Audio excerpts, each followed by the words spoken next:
Hey, fellow art teachers. So last year I was asked when we did our large scale grid projects if I could make a copy of that video or to create a video so people knew how to do this. So, by popular request, I am making that video now. Let's get started. So a few tips for this project. I like to try to choose people to create portraits of based on what month it is, if there's any themes going on, try to connect that to maybe something else that's going on. And with February coming up, it's Black History Month, as well as I think Women's Month is what I also saw when I was looking things up, which I mean, all about.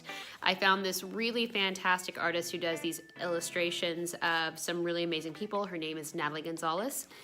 Reached out to her. She was very excited to have my students recreate her artwork. So we are doing Maya Angelou, Alice Walker.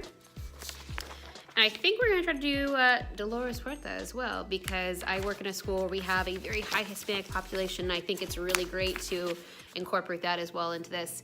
So take that in consideration before you do this project.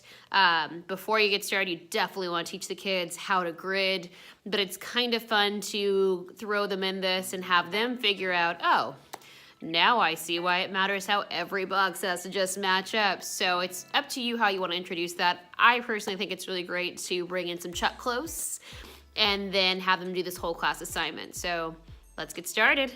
Before we get started, you definitely need some essential supplies like ruler, tape, scissors, 3x5 cards to keep your pieces in order.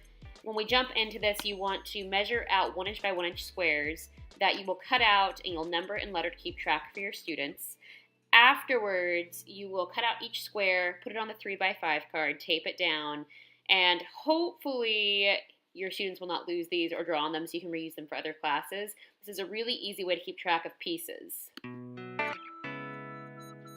On a large piece of butcher paper, you're going to measure out 3 inch by 3 inch squares and print out 3 inch by 3 inch white squares for the students to create an enlargement of their 1 inch by 1 inch square.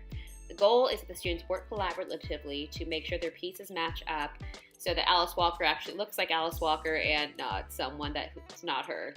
It's a really frustrating project sometimes, but it's great to get the kids to collaborate, and the end product is sometimes very, very awesome to see.